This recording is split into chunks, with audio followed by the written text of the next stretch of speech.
اعوذ باللہ من الشیطان الرجیم بسم اللہ الرحمن الرحیم السلام علیکم ورحمۃ اللہ وبرکاتہ۔ سورہ نمل آیت 40۔ اس شخص نے کہا جس کے پاس کتاب کا علم تھا کہ میں اسے تیری آنکھ جھپکنے سے پہلے لا دیتا ہوں۔ یہ واقعہ قرآن میں سورہ نمل میں ذکر کیا گیا ہے،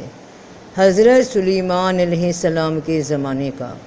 جب ملکہ سبا کو حضرت سلیمان علیہ السلام نے اپنے دربار بلایا اور اس کے آنے سے پہلے اس ملکہ کا تخت اپنے دربار میں لانے کا حکم جاری کیا، تو ایک جن بولا کہ میں تخت لے آؤں گا، اور دربار جب تک آپ کا برخاست ہوگا اس سے پہلے جبکہ ایک شخص وہاں موجود تھے،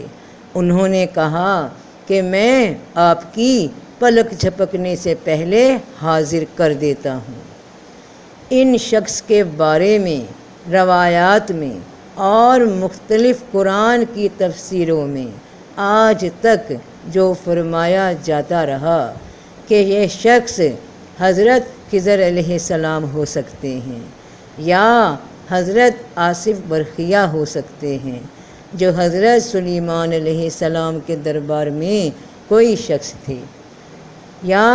کئی جگہ بیان کیا گیا ہے کہ ایگزیکٹلی معلوم نہیں کہ یہ کون ہیں، بس ملی جلی باتیں جو ابھی اوپر بیان کی کہ حضرت خضر یا حضرت آصف برقیہ وغیرہ ہو سکتے ہیں۔ اب ذرا ایک قرآن کی اس آیت پہ نظر فرمائیے جس میں اللہ پاک رسول پاک صلی اللہ علیہ وآلہ وسلم سے فرما رہے ہیں، یعنی حضرت سلیمان علیہ السلام کے واقعے کو پیش آنے کے صدیوں بعد بات اب جب ہو رہی ہے رسول پاک صلی اللہ علیہ وآلہ وسلم سے۔ سورہ رعد آیت 43۔ اور کہتے ہیں کہ تو رسول نہیں ہے، کہہ دو میرے اور تمہارے درمیان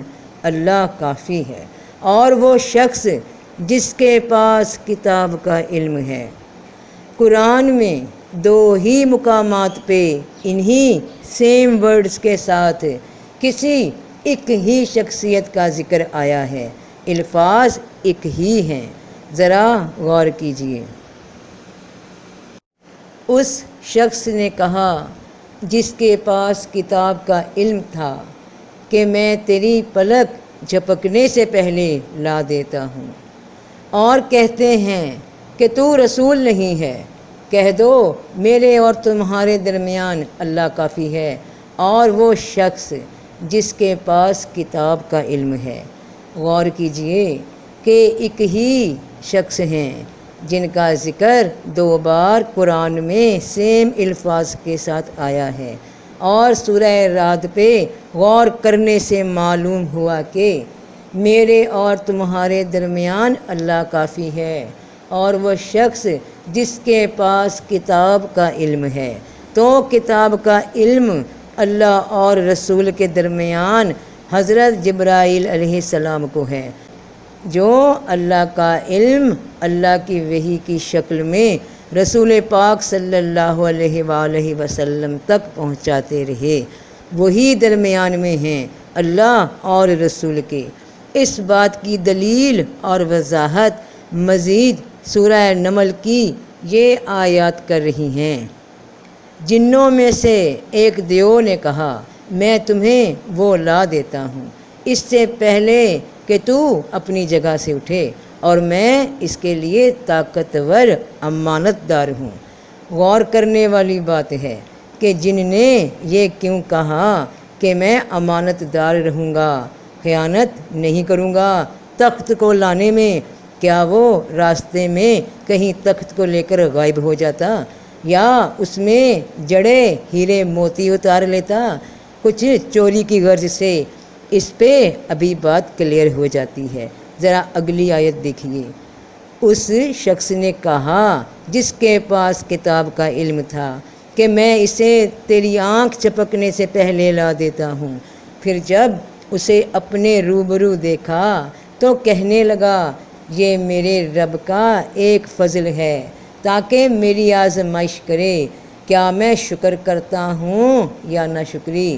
اور جو شخص شکر کرتا ہے اپنے ہی نفع کے لیے شکر کرتا ہے، اور جو ناشکری کرتا ہے تو میرا رب بھی بے پرواہ عزت والا ہے۔ جن نے کہہ دیا کہ میں لے آتا ہوں تخت آپ کے دربار کے ختم ہونے سے پہلے، یہ جن نے کہا، اور ایمانداری سے لاؤں گا، جبکہ ایک شخص نے کہا کہ میں ایک پلک جھپکنے میں لے آتا ہوں، اور ساتھ ہی تخت موجود تھا۔ یہاں پر حضرت سلیمان علیہ السلام کا اظہار جو انہوں نے کیا غور طلب ہے تاکہ باقی بات سمجھ آ سکے کہ میرے رب یہ تیرا فضل ہے کہ تو نے یہ تخت مجھے پہنچا دیا آن کی آن میں، ایک لمحے میں، آنکھ کے جھپکنے میں۔ یہ تخت کیا ہے اب ذرا اس کو سمجھ لیجئے۔ تخت یعنی کنٹرول، اس کے اختیارات، اس کا رول، سبا ملکہ کی حکومت کے متعلق ہر علم، ہر کمانڈ اپنے ہاتھ میں لے لینا، پاور آف اٹرنی اپنے ہاتھ میں لے لینا ہر قسم کی، جس سے اس کا اختیار ختم ہوا اور وہ حضرت سلیمان علیہ السلام کے دربار میں حاضر ہوئی۔ اب ہر اختیار ختم ہونے کے بعد صرف اللہ کی بندی بن کر تخت کا ہونا، کنٹرول کے اپنے ہاتھ میں آ جانا ہے، اور جن کا یہ بات کہنا